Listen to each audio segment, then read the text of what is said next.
Live from downtown Detroit, Local 4 News at 5 starts now. We're going to begin with verdict watch for the 4 men charged with plotting to kidnap Governor Whitmer.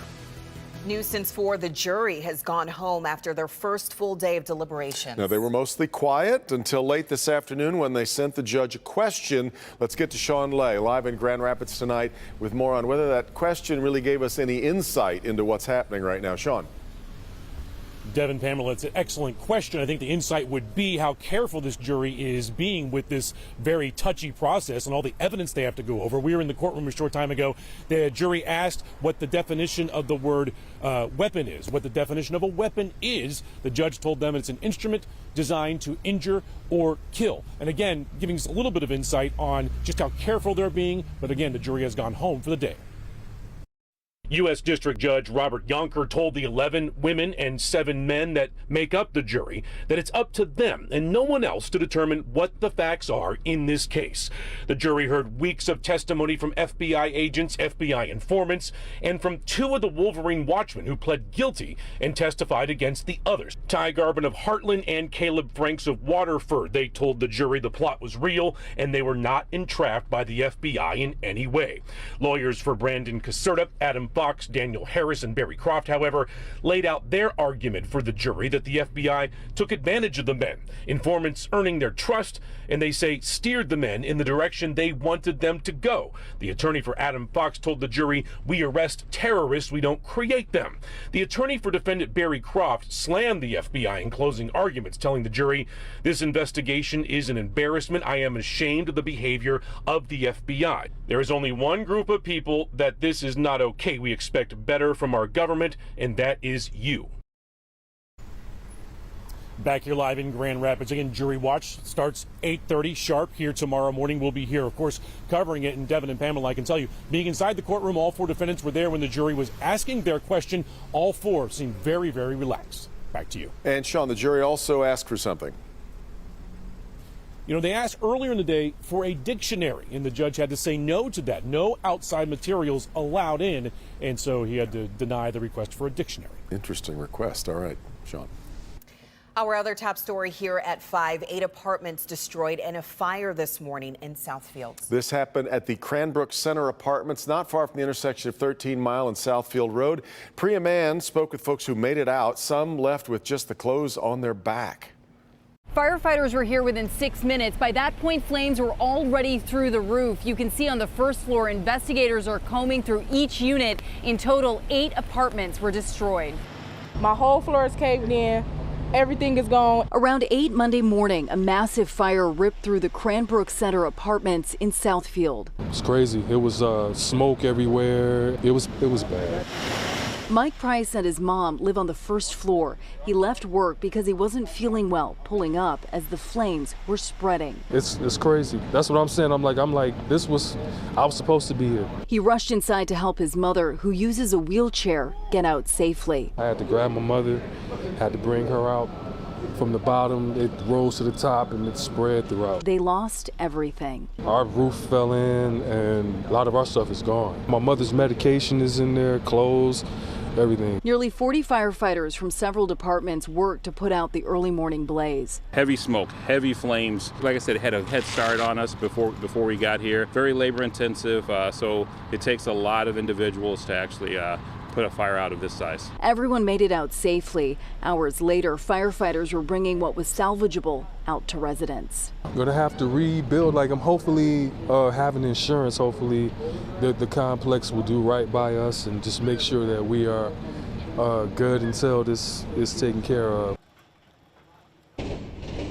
Yeah, a lot of folks are displaced right now. At least 8 units were completely destroyed. While we were there, the Salvation Army was on site providing food and refreshments, and they're also helping folks find temporary housing. Reporting live tonight, I'm Priya Mann, Local 4. Well, that shot from above is really astonishing. Priya, have they been able to figure out how the fire started yet? No, the cause does remain under investigation, but we are expecting some answers in the coming days. Yeah. Stay on it. All right, Priya.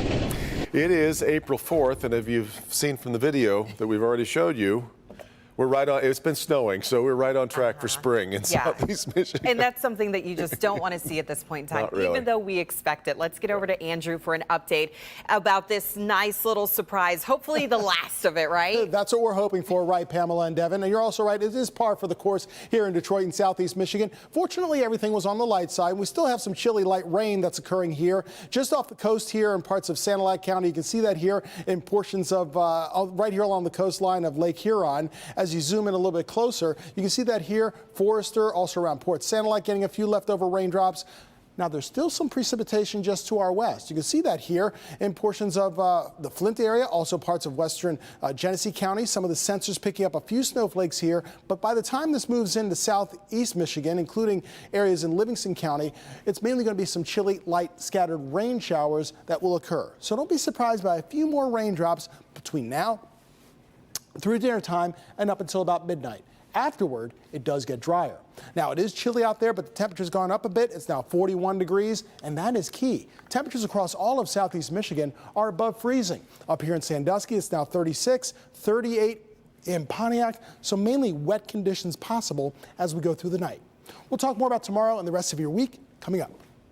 Finally, a little bit of good news for drivers. Michigan gas prices have dropped. They fell 10 cents in the past week to an average of about $4.04 a gallon compared to what we were paying 1 week ago.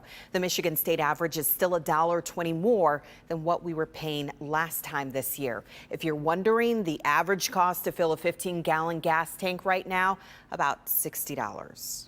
President Biden says the U.S. will seek a new round of sanctions against Russia, and the reports of atrocities in one of the suburbs around Kyiv only reinforce his belief that Russian President Vladimir Putin is a war criminal. The president pledged to keep gathering evidence to bring Putin to a war crimes trial, as well as providing additional weapons and supplies to Ukraine. Alice Barr with more from Washington. Alice. Good evening. The White House today beginning to talk about the mechanics of trying to hold Russia's president accountable as a war criminal amid disturbing reports of civilian massacres. Today, new evidence of atrocities in Ukraine igniting global condemnation and adding power to President Biden's repeated assertion that Russian President Vladimir Putin is a war criminal. We have to gather all the detail so this can be have a war crime trial. This guy is brutal. The president referencing reports of mass killings in Bucha, near the capital of Kyiv. Ukrainian President Volodymyr Zelensky calling it genocide in a visit to the terrorized town, where the mayor says more than 300 civilians were found dead after Russian forces pulled out. They were indiscriminately killed by the Russian occupiers. A lot of them are elderly people. Moscow denies it, despite videos showing bodies in the streets. President Biden today promising more sanctions against the Russian economy, though Zelensky says that won't be enough. We have to continue to provide Ukraine with the weapons they need to continue the fight. A senior U.S. defense official saying roughly 2/3 of the Russian troops that were positioned around Kyiv have left for Belarus, likely to regroup and return to other parts of Ukraine. Eastern and parts of southern Ukraine, rather than target most of the territory. Many Ukrainian refugees now taking the chance to go back to their homes and family left behind. How to say, hard with Ukraine, that's why we want to go home. For some, the pull of home more powerful than the blasts, still signaling the danger that awaits. U.S. officials say they'll be working with allies to determine where and how Putin could face a war crimes trial. The U.S. is also now pushing for Russia to be removed from the United Nations Human Rights Council. In Washington, Alice Barr, Local 4. All right, Alice. The Senate Judiciary Committee votes on the Supreme Court nomination of Judge Ketanji Brown Jackson after temporarily having to delay the vote. Yeah, as expected, the Judiciary panel deadlocked 11-11, but the historic confirmation is still on track to go to the full Senate. The committee is evenly split between Democrats and Republicans, and because none of the Republicans supported Judge Jackson, Democrats had to wait until Senator Alex Padilla arrived in Washington today following a flight delay to hold the vote.